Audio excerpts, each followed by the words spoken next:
Welcome back, everybody, to the latest installment of everyone's favorite weekly fantasy football podcast. We are joined this week by Mr. Troy Hudson. Welcome back to the podcast, sir. Thank you. Glad to be here. I wish it was And better terms. we'll dive into that. Don't worry. And No, returning as always, we have Cam Cooper and Beat the Median. Welcome back, gentlemen. Yes, thank you. It feels good to have a team name based on your team's performance this week. That's good alignment there. Well, let's get right into the material. It was a hectic week. We've got a lot to talk about between injuries and some crazy results in some of these matchups and whatnot. We'll start with mine. I went to sleep, admittedly, when the Raiders game was on and was feeling pretty good. I hadn't obviously yet overtaken Johnny, but was pretty close and was like, okay, I've got three guys on the Raiders offense. If Geno Smith can find a guy in black and silver, I think we're going to be all set here. And then woke up and figured out that he found basically as many of the opposition as he did of his own guys. So amazingly, after going to bed projected to beat the median and beat my matchup, I woke up 0 and 2, and that was quite a kick in the nuts to start the morning. We're going to try not to overreact because we got Daniel Jones on the bench, or as I call him, Savior Jones, coming to save the day. So he might be starting. That's a phrase I didn't think I'd be saying 2 weeks ago, that my fantasy football life might be in Daniel Jones's hands the rest of the way. But, that's the way we're going to rock with it. So tough loss. Credit to Johnny. His boys showed up and he got a big game from HN, and that was pretty much it, but that was all he needed. Yeah, that's all you need is 103 apparently. I think the median was like 103, just about 103.37. So he beat it by a half a point, which if I were to guess, this is one of the lowest medians of all time in this league. It'll probably be the lowest median in the whole season. And you missed it by 3 points. Johnny was over it by a half a point, which is crazy. I have to shout out Daniel Jones for one of the sickest nicknames I've now heard, and that is Indiana Jones. you beat me I to mean, it. that's incredible of a nickname. That gives me plus 1 point in his, in the Daniel Jones book for me. How many third Uh, round picks? I Two and a half. mean,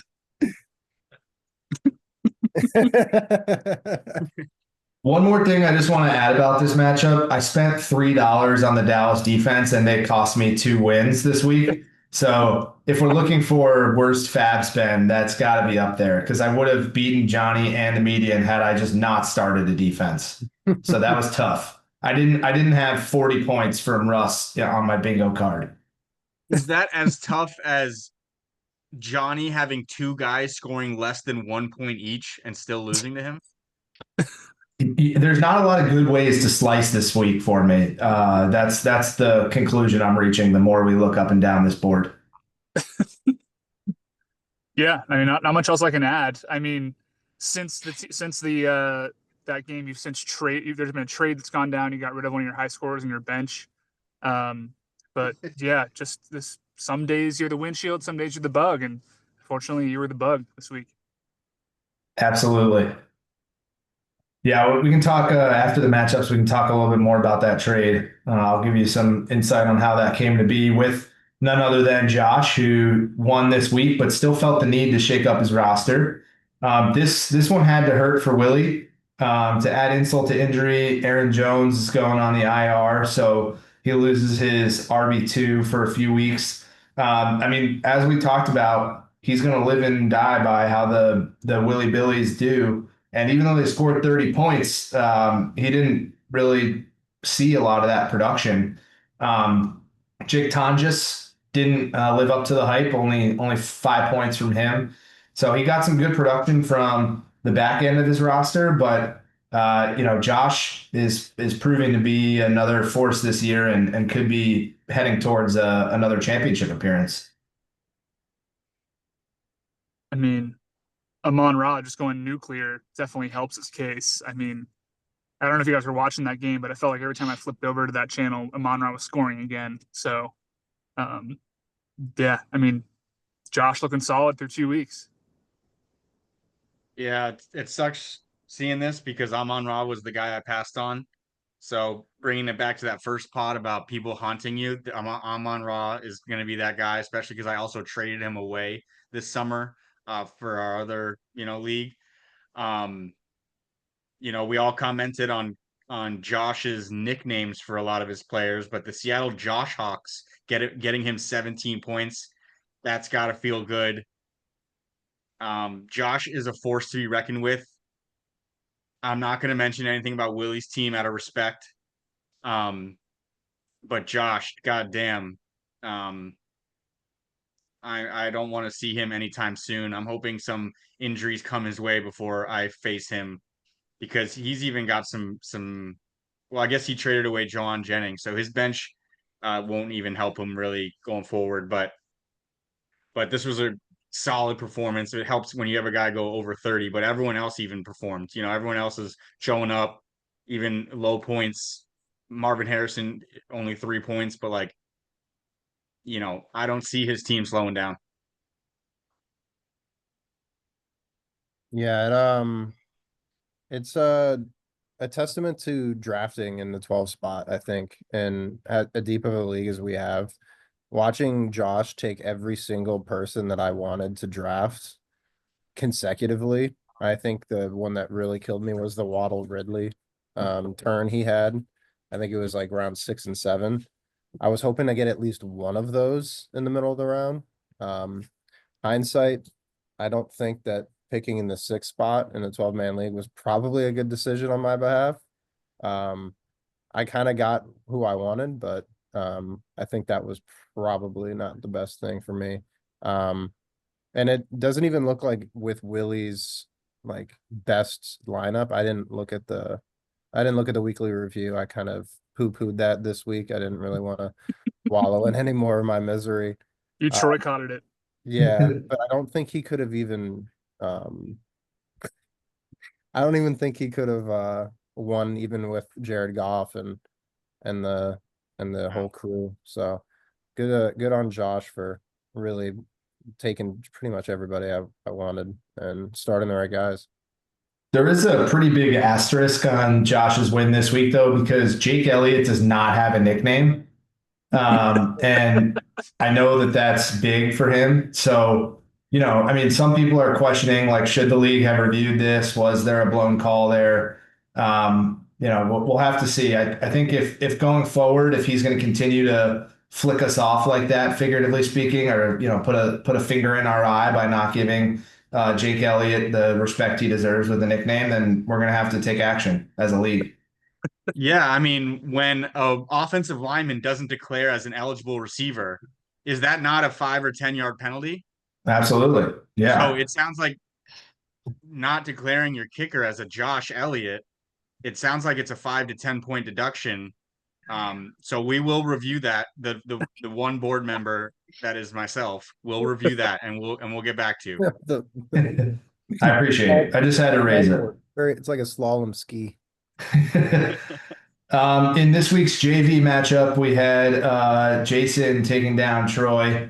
Maybe it was even freshman a matchup. I'm not sure whether this even rose to the level of JV.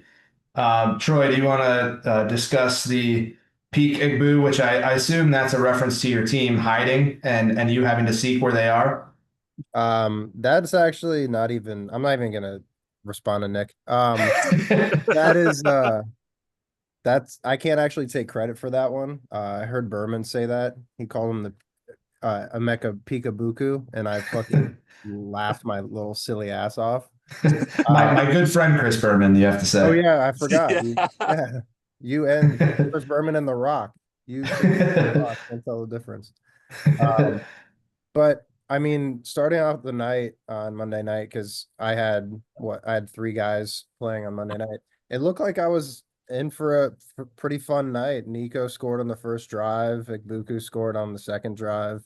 I was feeling pretty good about myself. And then as I just kept watching that game, that Texans defense was fucking terrifying.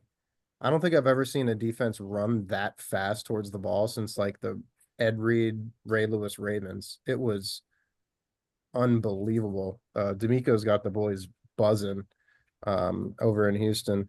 I think his best player Aubrey. Yes. Yeah, of course it was. Yeah. But I went to same as Nick. I went to bed right as the Raiders game started. I was like, oh, I just need 6 points from Omarion Hampton.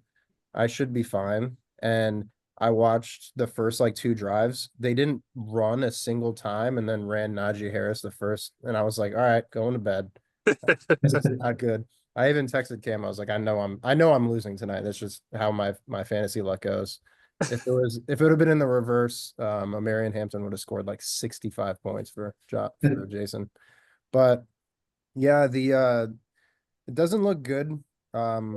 My future in this league, especially because if I don't get a few wins here, week 6 is a really tough week for me. Granted, I don't think my two top picks have really performed well, as in Justin Jefferson and Nico. So if I don't string a couple of wins here before week 6, it might be a little tough for me to turn this thing around. I do have a little bit of hope because I think my team I think it's a second half team. It's built as a second half team. Matthew Golden on Thursday night, I couldn't help but remember watching him get absolutely just no help from his quarterback. I watched the 33-yard touchdown just get batted by because it was 5 yards behind him. And then the next one was a 96-yard touchdown that was 3 inches in front of him that he couldn't get down. I actually am worried about Igbuka because I saw them. I think he had a groin injury, but they haven't really reported it yet.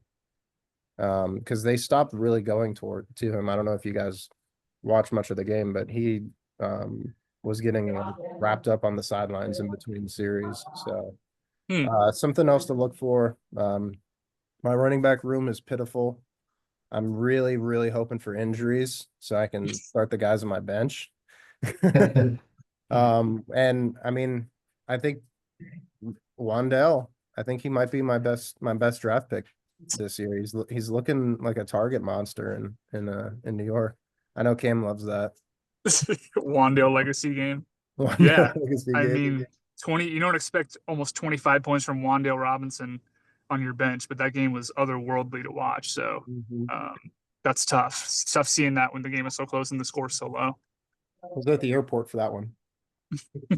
That was a historic game. It had the most lead changes in the fourth quarter in NFL history. Jesus. So that literally was like a historic game. Literally the past 2 Sundays, I've just spent my entire football Sunday in the fucking airport. That can't be as bad as like losing by 3 on a Monday night when you have like 4 players and all you're trying to do is catch up to Jason's defense. Like I would have been ripping my hairs out because I can't even imagine. I know what you were going through. Don't have much left. But you made a good point about the Texans defense because they talked about this on the broadcast. D'Amico Ryan specifically has targeted defenders that are like ultra aggressive. So like their linebackers are like ultra aggressive. They're trying to get tackles for losses. Their defenders are like stuck to their receivers like glue. Like they have targeted extremely aggressive defenders, and that's why they look like such a fast defense is because they're willing to, go all out on every single play. And I think that speaks to maybe why Ibuka, maybe his second half was a little bit slower, is because the Bucs tried to play that to their advantage by maybe finding where the blitz was and giving it to the Rashad White, to the Bucky Irving, to getting it over the top to Mike Evans. Ibuka, he's 6'1", 205, so not a massive receiver, but they're playing underneath coverage. And so Mike Evans can exploit that. Running the ball with the correct, proper lanes or finding that blitz can help that. So I couldn't imagine being in your shoes, just trying to catch up to a defense with 4 players on a Monday night and you lose by 3. That's killer. But statement Jason win again here. Best player is his kicker. Just the unconventional way that Jason can find wins is unbelievable. And I said it last week, he is going to find a way. One of these years, it's going to be his year where his unconventional team building, managerial decisions will leap him into a championship game. And who's to say who can win that? Didn't he already win? He did win one. Yeah, I was gonna say he did win one, and then Kim Wow. never sent him the trophy. Oh, that's right. That was that. Okay, that's what that was. Yeah. Because I think you mentioned that last week, and I was like, wait, I'm pretty sure Jason did win. Yeah, he won in like 2017, I think. Yeah, it My doesn't count. goodness. Well, Jason there you is go. Jason's the Mike Tomlin of our league. He's like completely going against conventional wisdom, but somehow finds a way to, go 9-8 every year. Yeah. And Troy, I don't want to skip over the fact that you mentioned Houston having a great defense and one of the best defenses since Ed Reed and Ray Lewis, two Miami Hurricane legends in the week of Miami versus Florida. So I appreciated you mentioning that in God damn particular it. this week. Rest in peace, Sean Taylor. That's right. Troy, I want to ask you one question about your team. We talked in some of the other podcast episodes about, obviously you're heavy on rookies and that can be a feast or famine strategy. Is there a point in the season, and you talked a few minutes ago about your team being built for the second half of the year. Is there a point in the season when you get worried about building too big of a deficit that you have to pivot from that strategy, or are you like committed to it at this point? Oh, I'm definitely panicking right now. True life, I'm addicted to rookies. I don't know. I just had so much hope in where these guys got drafted. I mean, if you look at Denver, they have a great offensive line. I still think that RJ Harvey's gonna end up taking over the backfield there. I think honestly, the reason why I lost this week was because I trusted my draft process. I went back and forth all week, like, because I was gonna start Wandale over Golden, like hand on my heart, swear to God, I was gonna do it, and I was gonna start Tillman or Mims over RJ Harvey, but I was like, you know what? I need to give the guys one more week. I drafted them where I drafted them for a reason. Um, and I didn't start my waiver wire pickup because I was convinced that Njoku was going to have a bounce back game. But any of those decisions would have won me the week. Literally any one of them, and I made all the wrong ones. It was just it was a tough pill to swallow. I woke up yesterday morning and I woke up this morning. I was like, motherfucker. At 4:30 in the morning, that's the first thing I look at is my phone to see that I lost by 3. The good news is Justin Jefferson should hopefully have more production with Carson Wentz than JJ McCarthy, I would think. I mean, that feels like a quarterback change that's going to play to him and probably Addison's hands and Thielen and all the wide receivers, however long Wentz is in that spot. Yeah, JJ McCarthy just doesn't look good. No, it is not. Let's keep it moving. Our next matchup, two 3-1 teams, two teams that built their teams very differently. I think Alex probably goes more on feel and who's the next best tight end available, whereas Trevor notoriously employed AI. I believe the first AI manager of the league's history, and it was incredibly high scoring. Both teams significantly beat the median. And unfortunately for Trevor, his perfect record comes to a halt here at 3-1 at the hands of Alex, who, he's looking like a guy who doesn't want to sing any more songs for us. He might be one and done in that category. His team's well built. He got 35 points from Baker and Bucky on Monday night. Jamar Chase showed signs of life. Odunze had a legacy game. I mean, I don't know. I think Alex, for me, if we're doing stock up, stock down, who's the contender of the week? I'm giving it to Alex. Yeah, it says it in his name. This was a great showing from both teams. Both these teams are very legitimate cases for contender at the end of the season, but you got to give it to Alex for contender of the week. The best defense in the league got him -7, Trevor, that is. So that's gotta hurt. I mean, they're supposed to be the best defense in the NFL, let alone fantasy defense. -7 against Indiana Jones. That's almost embarrassing. That's embarrassing category for me.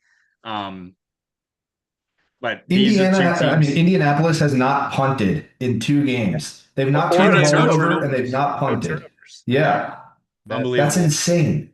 Yeah. Shane Steichen is a fucking magician. Guess so. Daniel Jones. Look at Trevor's bench, though. I mean, Trevor's still looking deep. I mean, he had 5 guys in double figures, or maybe, yeah. I mean, not to be messed around with, right? I mean, 137 is no joke, and Trevor's still deep. I'm still not totally stocked down on Trevor even after this week, but it was just a tough week. Ran up into a buzzsaw on Alex. I'd be curious if we could build some sort of a trade like Justin Jefferson for 2 pieces, for Troy. Like if that would be something that would be of interest to these managers. Because to your point, Cam, feels like Trevor has more toys that he can play with, and maybe if he can buy one that hasn't performed that well, but we think would be a wide receiver one. Like I could see that being a smart move for both managers. Whereas Troy needing more plug and play starters. Could he get 2 starters for Jet? Maybe. Right. Just throwing it out there. Oh, yeah, maybe. We'll see. I'll let you crunch some numbers post podcast. Yeah, I'll consult Dynasty Daddy. We agreed that Quentin Johnson would have been a good start for Trevor, and he didn't even have to. I mean, he lost, but he still scored 140 essentially without the hot hand. So that speaks to how deep Trevor's team is, and I don't want to get in his way anytime soon. I'm gonna Yeah. make an anonymous call to the league office to check Quentin Johnson for Stickum. I mean, I said it last week, but I'll say it again. I think AJ Brown is benchable. I mean, the Philadelphia looks like they're running the Naval Academy's offense out there. So as long as that's the case, I don't know that it's hard because obviously, the week we bench him is the week he's going to go for 25 fantasy points, but they said they were going to get him more involved early and often this week, and he had 27 yards. So I think that they did double his receiving yards from week 1 to week 2, but it's still pathetic. Yeah, I'm gonna eat my words. I told him to bench Devontae and put in QJ, but it was definitely the wrong week to do that. when do you think Matt Stafford's back fails on him? What week? I mean, it's Gotta ask coming. AI. I think that's a ticking time bomb. It could be this week. They play the Eagles next week, so Do with they that play defensive line, Do they play the Texans? I don't know. And He's- Al He's Shair. had Will he's die. dealt with a bad back throughout his career though. He's had that's like been He's never been 39 before. is he 39? I thought he was 37. Yeah, Still. whatever. He still has never been 39. True, that is We're not a correct. facts-based podcast. Absolutely not. Yeah, I don't want anybody of the 30 of you who listen to this, don't get it twisted. This is not based in fact. This is Somebody purely just, opinion. running it on a loop in their office. Well, we know Colin watches it a few times a day, but other than that, I think it's my favorite fantasy content throughout the year or throughout the actual season. So But no, the Rams do not play the Texans this year. I never listen to the ones that I'm in. Like I will not. You should. listen It's to fun. this. No, I don't. I hate my voice so fucking much. I'm the same way. I can't listen back to these. I literally every time I'm on, I'm like, oh, I guess I just don't watch it this week. If I do listen to myself, then I hear myself talking. I'm like, what a dumb fucking thing to say. Yeah, Why would you it's say that? Hindsight bias is like instantaneous. Yeah. All right, next, I'm gonna give you a shiner shade here, boys. Eric took down Rob in a matchup where I believe neither of them hit the median. Do both of these teams miss the playoffs this year? Shine or shade? I'll shade it. I think Rob at least makes the playoffs. I mean, he's got Lamar, Saquon, and Chase Brown. Just looking at that, like starting like that 3 right at the top, that's a playoff team for sure. I think Chase Brown might get a little bit more looks now, like at least running the ball with Jake Browning. And I mean, we'll see if the Bengals actually take a step back. I think they will, like marginally, but if they do take a big step back, I think it's Jamie's time in Cincinnati. I don't think they'll foot the bill for Kirk Cousins. They don't even like paying their own players, let alone like somebody else's players. And they have 75% of their salary cap tied up with 4 players this year. So I really don't think that they'll, unless the Falcons are willing to pay like $30 million of Kirk Cousins contract. But I think Jameis Winston would be the best option for Cincinnati. Counterpoint on Rob.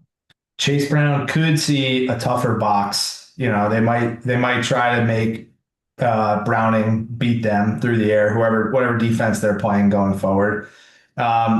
Mooney doesn't seem particularly healthy. Thielen is going to be back to wide receiver 3 in Minnesota soon. Eckler now out for the year. McCarthy's hurt on his bench. I mean, Rob's got some lineup issues coming his way as well. So I definitely hear you that Lamar and Saquon is a really, really strong 1-2 punch. But I mean, first of all, he's holding his breath because if either one of them gets hurt, I think he's a shoo-in for singing us a song next summer. Yeah. But even still, I don't know that he has enough depth. He might be very top heavy. Counterpoint. Jamar Chase's route tree has completely shifted this year.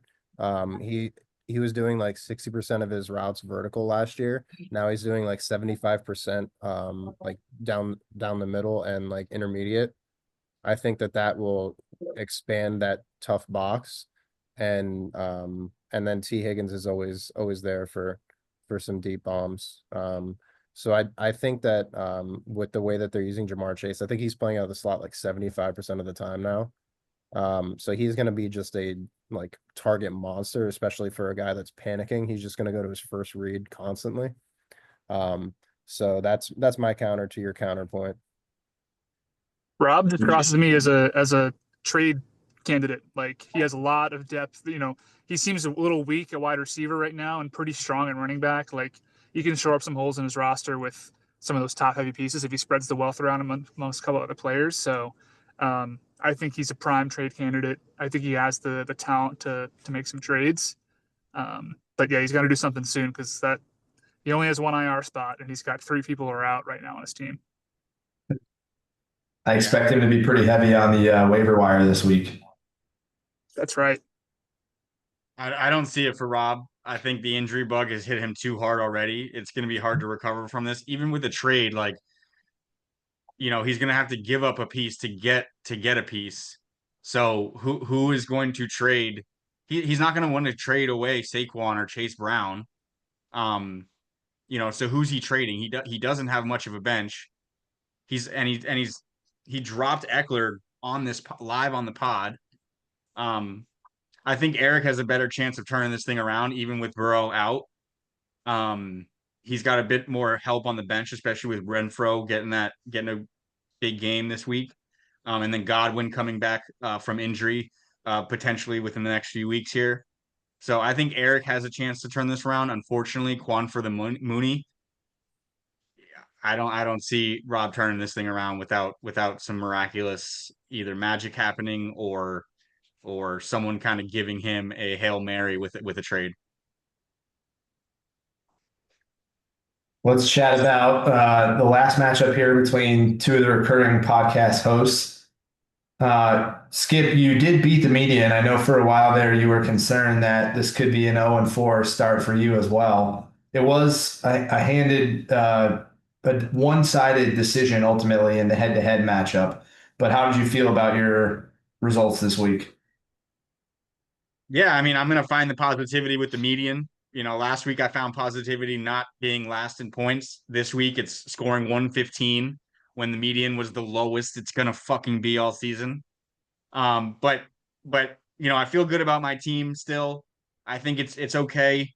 I'm RB heavy. So if anyone's looking for a running back, I can't start all 5 of the guys that are startable on my team. So just league announcement PSA there. I have running backs that are available. And corners. And what? And cornerbacks. Oh yes, and I do have an available Almost cornerback. said And corners. look, he actually played cornerback in that Bengals game, and it was an absolute miscall on that Travis Hunter fourth quarter pass Yeah, interference, phantom call. I don't know what that's about, but he looked pretty good at corner, and it all went to hell because of a one bad call. Um, but I mean, scoring 160, you don't lose those games. Cam's 4-0, number one team. I don't think he's the most points for, or maybe he is. He yes, is. sir. Okay, yeah, okay. Yeah, by even 14 points clear of everyone else. Yeah, so not much I can do there. I think I'll be okay. I think I'll be a middling team. As long as I'm a 500 or above, I'm making the playoffs and then again that crapshoot of a playoff situation. Um, so I'm not worried. My team will figure it out. I got to figure out my lineup decisions. That's really where my struggle has been. Um, I mean, I'm not scoring a lot of points, but it would help if I'm a bit more efficient. I try to take pride in that every year, and this year I've been failing, not only in this league. So I'll turn it around, and there's a few waivers I'm going to be trying to pick up this week as well to help me figure out how to get more points. Before we So, touch well, on Cam's team, I just want to ask you whether you've made any personnel changes in your scouting department. I know two of the guys that you were high on heading into draft season were Dante Thornton, who played more and scored less this week. I don't know if that's the Randy Moss 2.0 combo you were looking for, but he regressed from 5.5 points last week on the same number of targets this week to 2.5 points. So we're hitting in a direction. And then Evan Ingram, I know you were high on. He has underperformed yet again. Also played more snaps this week. Also scored less than in week one. How are we feeling about the scouts in two drinks, one pop? yeah, we're working through it. Dante Thornton is a rookie, so I'm gonna give him some more time to figure it out. I would say his performances are more reliant on the Raiders' performances. I think the talent's there, the opportunities there, but the Raiders don't seem to be very good. I mean, they got the oldest coach in NFL history, and Geno Smith threw the ball 3 times to the other team last night. So if they can figure that out, I think Thornton benefits from that. And then Evan Ingram, I mean, yikes. Willie, I should have listened to Willie.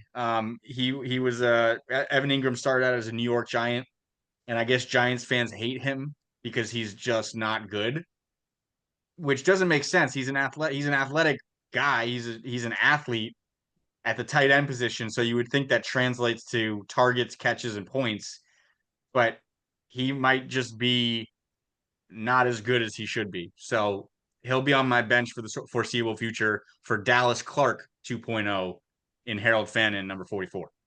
I think you can take that with a grain of salt, his hate for Evan Ingram, because he also hates Malik Neighbors. So as you mentioned last week, I was rewatching the pods to make sure I got everybody's picks.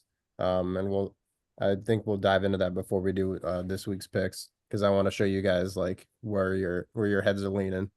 Absolutely. But But yeah, Cam, I want to give you a moment to shine. You are 4-0 and leading the league in points. How are you feeling through 2 weeks? It's kind of a weird scoring week. I mean, my quarterback got less than 12 points. That was a weird game versus KC. And you know, Colin was talking about how he's kind of a running back heavy team. After this draft, I was like, damn, I looked at Dynasty Daddy, and I'm by far the worst running back team in this league. I feel like I have running back two, borderline running back threes. But they did the job this week. I mean, scored between 12 and 16 points. But really, I mean, what can I say? Puka Nacua and Malik Neighbors really shouldered the load this week. And I watched both of those games, and they were super exciting. I mean, Puka Nacua with a 45-yard touchdown run on an end around. That was really awesome to see. Really excited to see George Pickens get some looks in the red zone. That was what I really needed after that abysmal week one from him. Still kind of waiting for Chris Olave to kind of take off, but he's getting a lot of looks. It's just, I don't know if Spencer Rattler's, he's feeding Jawan Johnson a lot. So But yeah, I mean, I couldn't ask for anything better. I mean, Rams defense showed up for me again. I don't have the deepest bench, but it is nice to see Alec Manor get a touchdown in that what is not a very great Tennessee offense right now. But I'm super stoked. I mean, I was not expecting this after the draft. I didn't think I was going to be, a super contender as I am usually not after the first couple weeks of the season. But feels good. So yeah, I mean, I'm liking where we're at right now. Proud of the boys. Troy, I know you mentioned wanting to revisit some of our picks from week 1 and week 2. Should I hand the steering wheel over to you here? Yeah, sure. Let's get into it. I don't know if you want to pull up I guess you don't really have to. I have it all written down. So through week 1, Colin, you were 1-6 on your picks. Cam, you were 2-4 Oh shit. on your picks. How did Colin make one more pick than Cam? Oh. 1-5 probably. Yeah, 1-5. Yeah. Whoops. And then Nick, you were 3-3. All Nice.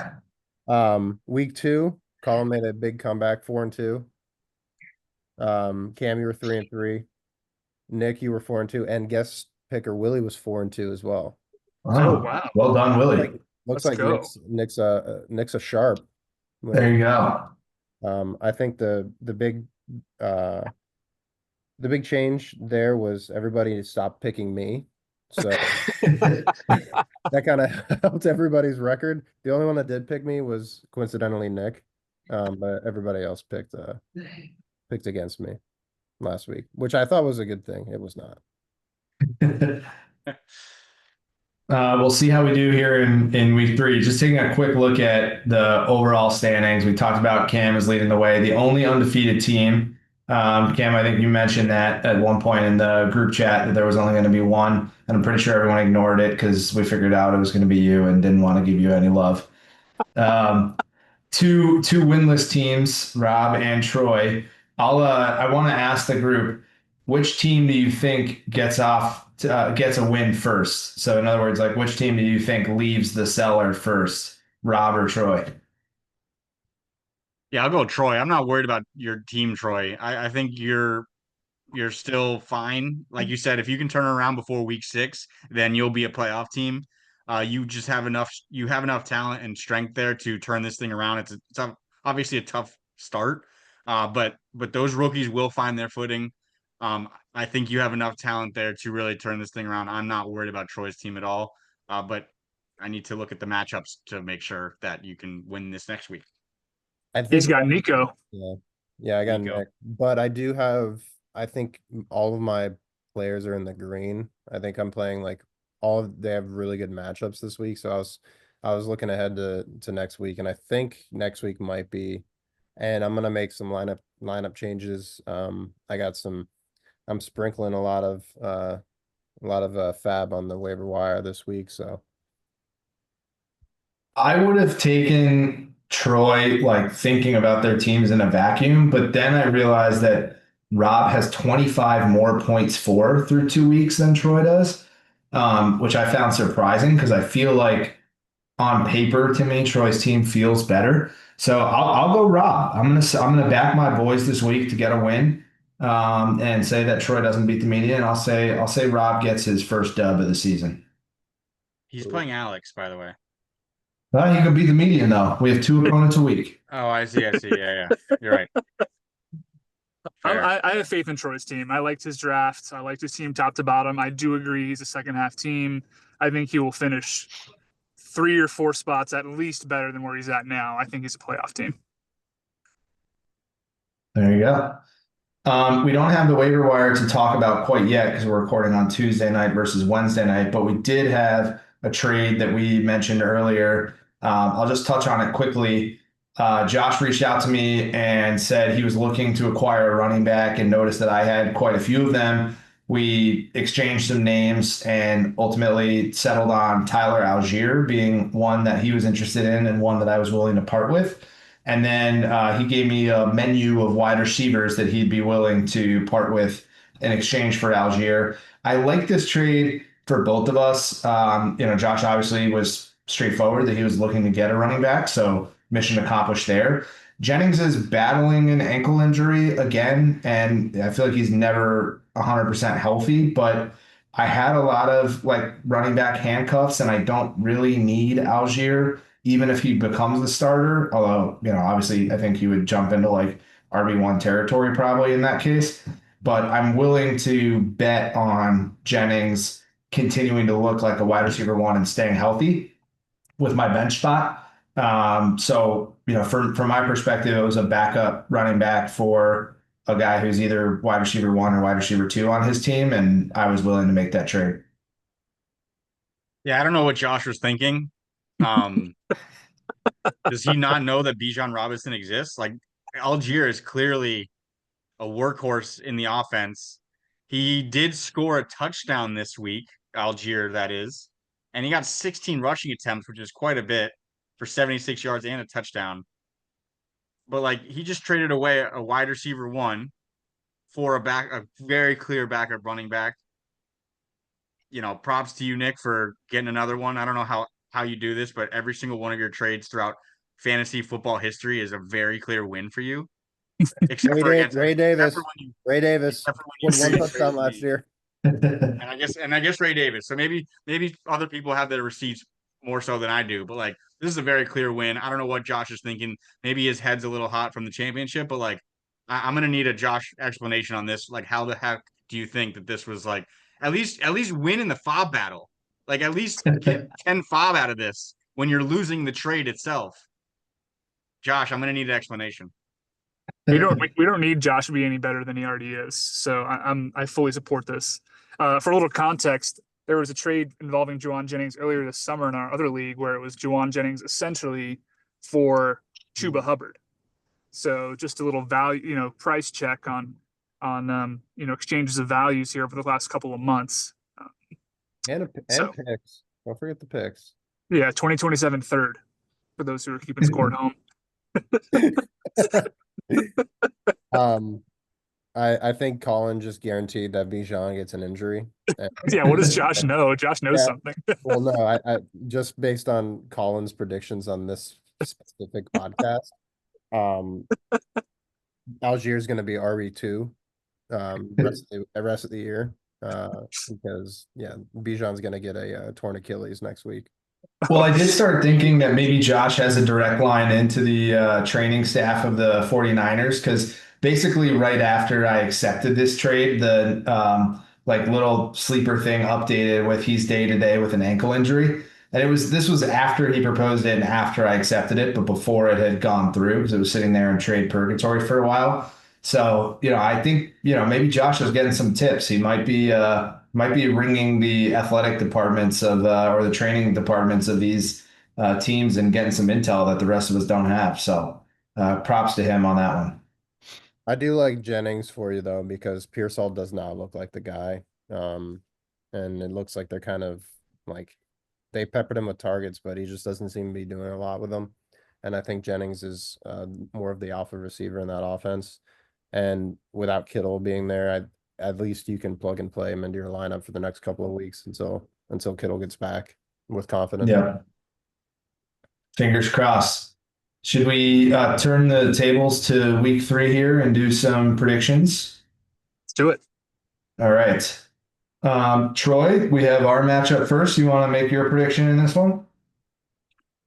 I'm gonna have to stick to my guns here. I think I turn it around this week. I at least beat the median. I don't know if I'll beat you, but I think I'll end up scoring some more points. Nico Collins looks like he's finally getting into a groove with Stroud. Um, Jay Jettas, let's see if maybe Wentz can be a little bit better at getting the ball, pushing the ball downfield. James Conner, although he's playing a tough 49ers defense, I think they'll kind of stick to the ground there. Egbuka has been my shining star. Pretty much the only reason I get up and out of bed in the morning, is so I can go look at Egbuka's cute little face. I will say, I think both of my quarterbacks are probably both like the 14th and 15th best quarterbacks in fantasy football. Like, and it's like interchanges between the weeks. They both scored almost exactly the same amount of points this past weekend. I think I'll stick with Knicks though, just because Jordan Love's team is so damn good that they may not be behind in any games and need to throw. Um, but I think Golden's going to sit on the bench. And yeah, I think the only reason Chubb scored was because the Buccaneers let him score at the end of that game. So I don't think that that's going to be a consistent thing for you. Woody Marks looked really good, which luckily I dropped him last week. But yeah, and you did just get Jordan Mason for RB1 role, which kind of scares me because they're playing Cincinnati, and since as we know, Cincinnati's defense is dog shit. But Yeah, I'm going to take myself. I think I am the best 1-3 team in the league at the moment. Maybe the best 1-3 team in fantasy football history. We'll see.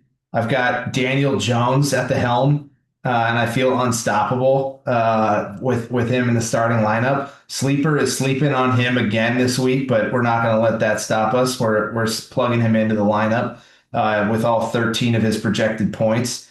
Although with the quarterback play I've had in weeks 1 and 2, 13 points might be an improvement, so we'll take it. And yeah, to your point, very excited about Aaron Jones. I'm debating whether or not to flip things around and bench Chubb and start Juwan Jennings. I might end up making that move if Juwan is going to be healthy. So I'm monitoring that situation as the week gets later. But I've got Tyrone Tracy and Bashal Tutin on the bench, and I like both of those running backs on the bench. If either one of them loses their companion in their backfield, if ETN gets hurt or if Scadaboo gets hurt, but I think either one of them could fill in a flex spot in a bye week and get me 8 points. So I'm pretty happy with where my team is at. I feel pretty good. We're probably not going to trust the Dallas defense going forward. I might be looking for a waiver wire defense this week, but once we make that switch, I'm pretty happy with where this roster is sitting. Yeah, this would be a tough one to pick between. I'm gonna stick with Troy getting his first head-to-head win and median win for that matter. I wouldn't necessarily agree with starting Knicks. He hasn't looked spectacular for his sophomore year. I know he had a much better game this game. Um, but that Chargers defense looks pretty legit. And Yeah. I looked back at his games against the Chargers last year, and it's solid at 20 points. So that's good that he can play against his divisional rival. But they look insane. I think they look like a very good defense this year. So I would probably go with Love as far as a start sit decision here.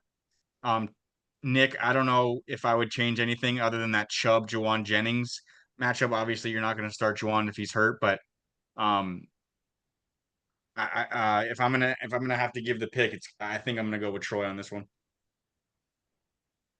Yeah, this is going to be one of my favorite matchups of the week. I think this could be a high scoring affair, to be honest. See a lot of Troy's skill positions, particularly the receivers, are having green matchups to his point. Um, so I'm going to lean Nick here, but I think it's going to be another high scoring affair, opposite to what Troy had with Jason this week. Colin, to counter your point, Cleveland's offense looks horrible, and I think I want to echo something Troy said earlier, where I don't think that Jordan Love's going to have more than 25 pass attempts this game against them. I think their defense is going to be stifling. I think Josh Jacobs probably has a big game, and they just kind of salt the clock after they get a solid lead. So I like the Knicks pick. I like the Knicks pick in the draft too.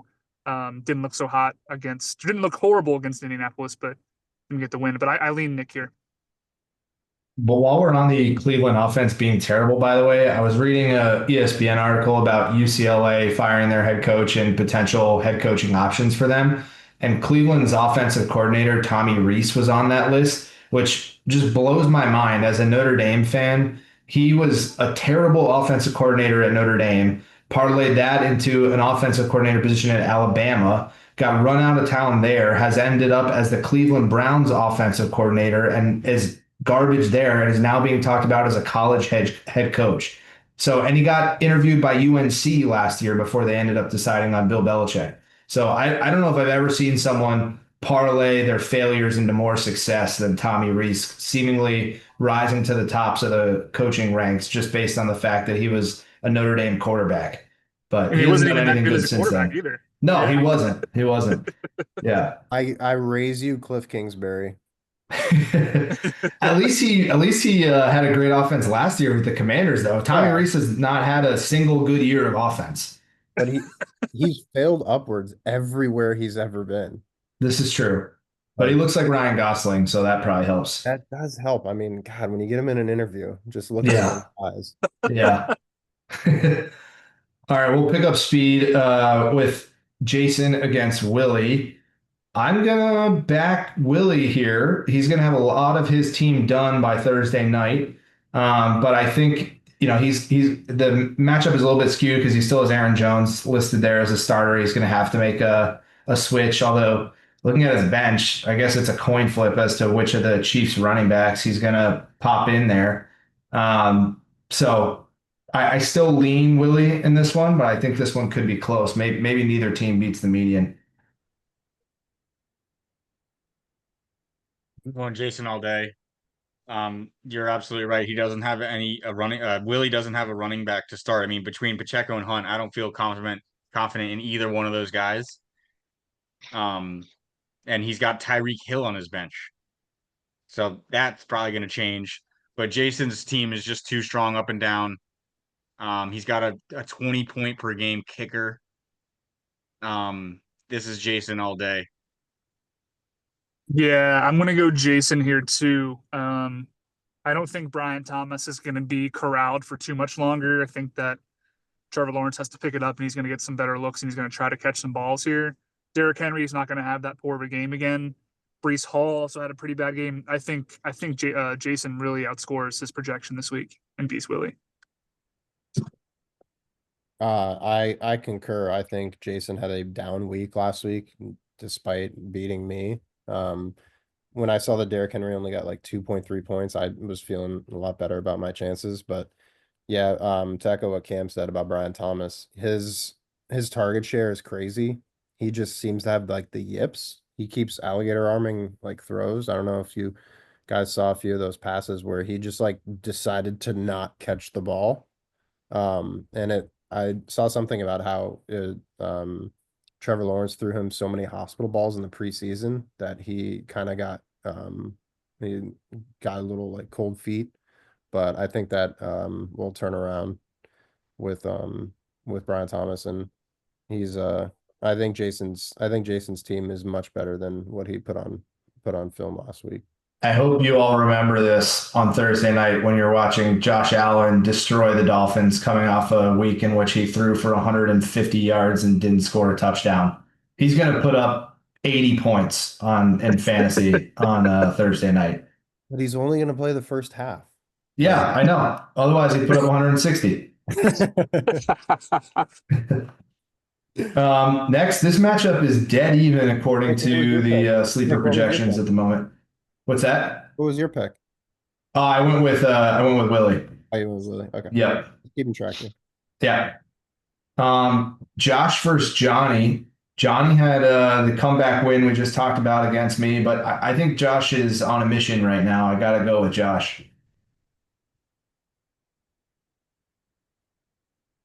I'll go with Josh as well. I think Johnny is quietly 3-1. I think we haven't talked about how he's 3-1. You know, he's a playoff team right now. I don't love his wide receiver core. I'm not sure if Xavier Worthy's going to be coming back at full strength, if he comes back at all this week. That's a big question mark. I want to, my brain says going with Josh, but my heart says going with Johnny. So give me Johnny. Yeah, this one's tough as well. I mean, it's literally 50-50. I don't know who Johnny's going to start instead of Xavier Worthy. I think he's still going to be out this week, trending toward week 3 return. Okay, maybe he does play, but if he doesn't play, I don't know who he does play. Leggett got negative yardage. Burden hasn't been a piece in the Chicago offense, and Juju Smith-Schuster is absolutely washed. So, I mean, just based on that, I'm going to have to go with Josh because Johnny might not have a full roster. but that actually brings me to a point. I know we did start sit last week as, and this can tie into waiver because we didn't really touch on waiver because it hasn't gone through yet. But there's a very clear number one waiver pickup this week that I think we all are aware of. I think there's multiple teams over half this league could use a guy like this, and that's Troy Franklin. Oh, I was I don't gonna say, know. are you gonna tell us or? I don't know how much fob is going to be spent on this guy, but I promise you, someone will splash the bag, and there will be multiple offers because I think, again, like I said, a lot of teams could use Troy Franklin and start him right away. Can But you depending on the can we release team, this in the morning? Hang on, let me go adjust my waiver bid right now. Can it we is please? no secret. I promise you, every single person in this league knows that Troy Franklin is going to be the number one waiver pickup in like for this week. And I'm curious, I mean, I guess I answered my own question. Depending on which team he goes to, he's starting right away for whoever gets him, I think. He is in a starting lineup next week for the team that wins the bid for Troy Franklin. Well, And I think and that's probably right because I would assume whoever bids the most for him desperately needs him and, views him very highly. I do think I do think there are teams that would submit bids, but he would be like, I'm going to monitor this space and leave him on my bench for a little bit option. But you're probably right that whoever wins the bid is probably high enough on him to plug and play right away. yeah. I think this could be maybe not in terms of dollars spent. We'll see the highest waiver wire week, but I do think this might be the most active in terms of number of acquisitions, Yeah. just because there were a lot of injuries and we now have 2 weeks of data. And I feel like people are ready to cut bait on some guys, who are on the bench and just haven't performed, et cetera, kind of shift things up a bit. Yeah, totally agree with that. Did everybody get picks in on this one? Johnny versus Josh? Colin, what was yours? Josh. Josh, okay. Yes. Okay. Next, Mr. Kamish, you run into AI this week. How are you feeling about humans versus robots? I will back myself, as I always say. But Trevor is a force to be reckoned with. He's averaging 140 points a game. That is yikes, because my top score is 115. So I'm gonna have to break all sorts of records. But I think my lineup decisions are coming to a standstill here. Obviously, I'm not starting Justin Fields. He doesn't have brain cells at the current moment. Kenneth Walker, I think, decidedly made the decision for his coaching staff that he is the starting running back, and they're playing a poor Saints defense. So hopefully they just stick with giving him the ball 20 times. They're saying that Captain Kirk is coming back this week, so I'm hoping I can start him because I kind of need to. Demario Douglas, my team namesake, has just been absent. Other than he scored a touchdown this year, but he's not what I expected him to be. I think I believe in his talent level more than the Patriots do. He's a small receiver, so maybe it's hard to find him, but he just isn't the guy that I expect him to be. Dante Thornton, I can't be starting him yet. And then Travis Hunter, he's going to be playing more defense than offense, which apparently this whole league saw except for me. But this is what I'm saying though. I have Quinshon Judkins on my bench who would start for a good maybe half or more than half of this league going into this week with some teams that are running back light.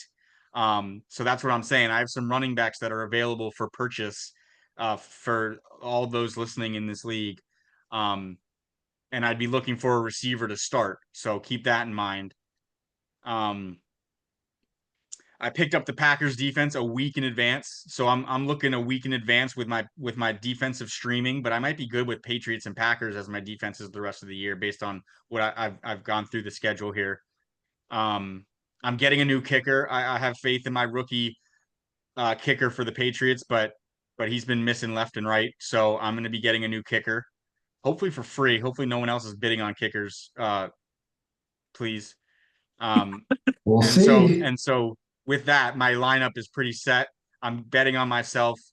I just have to score 140 points, which is something I haven't done yet. So let's do it. I was thinking about using my 97 remaining fab to sprinkle 32 on 3 different kickers and then pick up a 4th kicker with 1 fab, but we'll see. It better not be fucking Spencer Schrader. You already have Uh, Indiana Jones as your quarterback. I Spencer don't Schrader, the number know. one kicker, I better be might. available. When I wake up at 3:07, my alarm is set for 3:07 to see the 3:08 waivers. So I better fucking see Spencer Schrader on my team. That is He's insane. he's never missed a field goal in the NFL. I got Never. I got 2 questions for Colin in regards to your team. Do you know the last Patriots wide receiver that they drafted that has 1,500 receiving yards in their career? Jacoby Myers. I thought it was Julian Edelman. My sources are saying it's Julian Edelman. Well, my Did my they? sources Did were an they draft? educated guess, Did they so I draft have no Jacoby idea. Myers? But I'm pretty sure they drafted Jacoby Myers, but he might not. No, he definitely has 1,500 yards in his career. I heard that. Let's see. Yeah, let's look that up because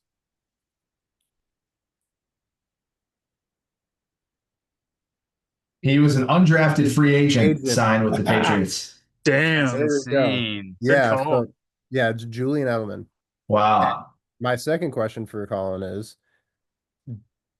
we don't hope for injuries. We never hope for injuries. Do you hope that one of your Seattle running backs gets hurt just so you know which one to fucking start week to week? As would. far as giving me less of a headache, that would help better than Tylenol at the moment. But I think I'm good with Kenneth Walker. I think I'm gonna stick with Kenneth Walker. He is the more talented guy. Charbonnet is an athlete. That dude can run the ball. He's a good runner. But I think Walker is the more talented player. And after last week, where Charbonnet got 10 touches for 15 yards, or it might have been 15 touches for 10 yards, Kenneth Walker doesn't do that shit. So he's the starter. No, I do not hope for an injury for either one of these, even though Walker he has the designation as injury prone, but he's played more than 15 games every year. So he's not as injury prone. Oh, he played 11 games last year. So that's tough. But 15 games both seasons before that. So I wouldn't say he's injury prone. I think he just has a lingering injury. Josh, go ahead. Which Bet the over on rushing yards for Charbonnet this week. My fantasy team thanks you.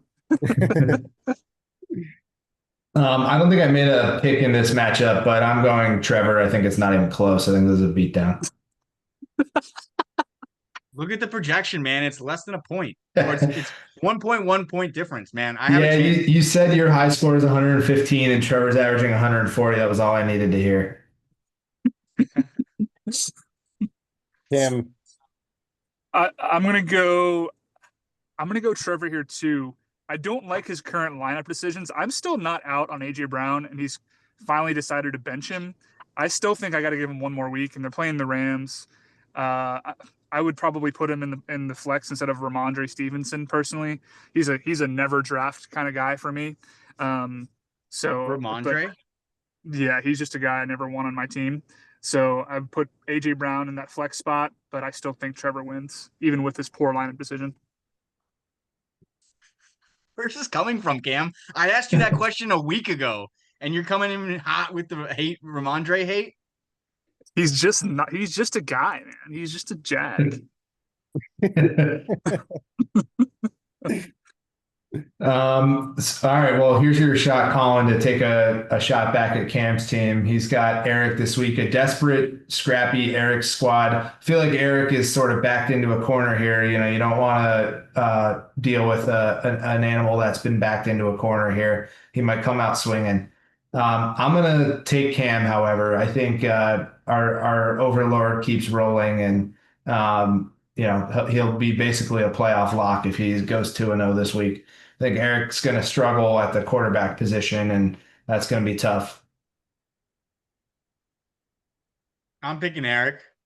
Cam's starting the Rams defense against Saquon Barkley and the Philadelphia Eagles. So that could be a negative At the right there moment. At the moment. against my quarterback. Yeah. against his own quarterback. Exactly. So that's just conflict of interest there. Brenton Strange is his tight end. Literally starting strangers out here. Um, so give me Eric, and it's less of a give me Eric as more of a I'm going to be praying for Eric.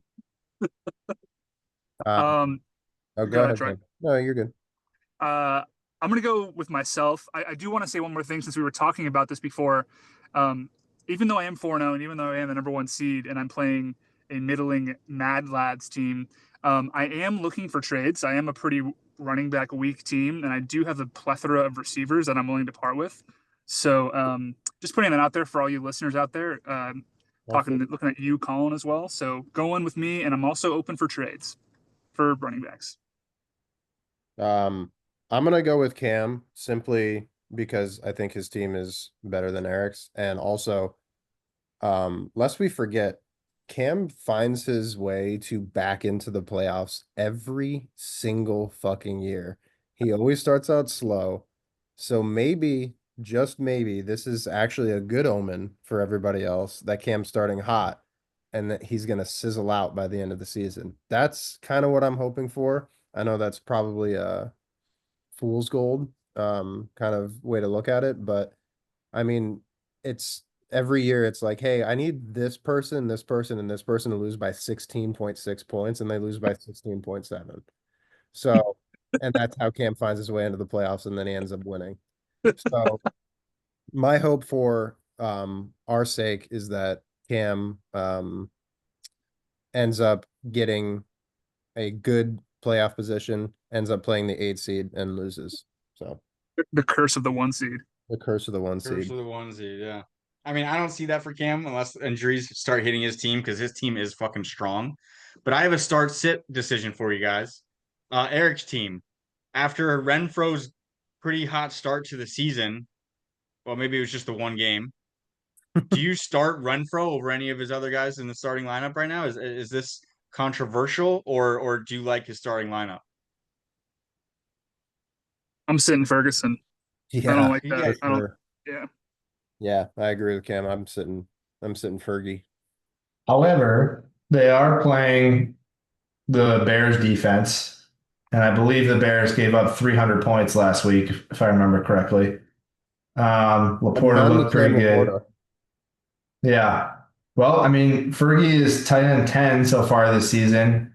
I don't know that I trust Bryce more than I trust Dak to deliver the football to his guys. So I'm okay with benching Renfro. I just think the Panthers are just always losing. So they throw to the end of the game. I mean, you can probably make the same argument for Dallas too, because their defense is really bad, but well, what about like Devonte Smith? Like you're not benching Devonte Smith for Hunter Renfro after yeah. that's like how the Eagles are playing. I mean, the handful of times they seem to throw it each game, they throw it to Devontae Smith. So um, AJ Brown looks like he's playing fullback. Hunter Renfro had 9 targets last game. Devonte Smith has 9 targets between both games. I'm just trying to make the case for a start sit here. Yeah, I no, I hear it. I hear it. I don't disagree with it. But if it's my team, I'm probably sitting Renfro. Nick, did you pick Cam? I picked Cam. Yes. Yeah. Just making All right. I got Yeah. everybody's picks in. All right. Last but not least here, 3-1 Alex against 0-4 Rob. Give me Alex. He's rolling. I talked about. I think Rob maybe beats the median this week. But I'm playing golf on Saturday with Alex, and I got to look him in the face. I think Alex gets a win. Yeah, unless the Yeah. median is less than 100, Rob ain't beating the median, and therefore losing to Alex as well. He has way too many injuries. Oof. He's gonna have to splash all 99 of his fab, or he might have more than 100 fab. He likes to buy the fab. So if he's getting Troy Franklin, it's for over 100 fab. We'll see, but I don't see it for Rob, unfortunately.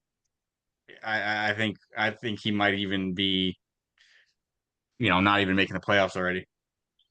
I think this game's going to be a little closer than we think. I mean, he's got an open flex spot with Cam Scatabo, the presumed starter in New York right now, on Sunday night, which puts the projections a lot closer than they currently are. I still go Alex here. I know Alex or Rob has to make some moves. I don't love his receiver room. I think he has to make some moves probably this week, but I think this game's going to be closer than we anticipate, but I still think Alex wins. But I think Rob beats the median. I'm gonna pick Alex as well, but I have a final Shiner Shade. Shiner Shade Alex beats Nick by more strokes in golf than he beats Rob in fantasy points. Oh, shine. Yeah.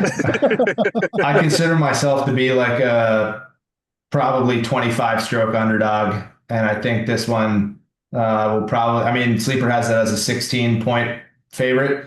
I would, you'll hear about it if I only lose by 16 strokes to Alex for I sure. mean, technically you'd win True. if True. if he's giving you strokes, if he's stroking you. Yeah.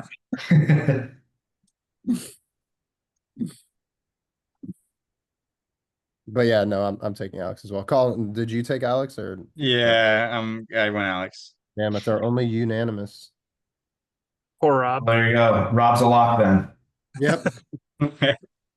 Congratulations, Rob, you won.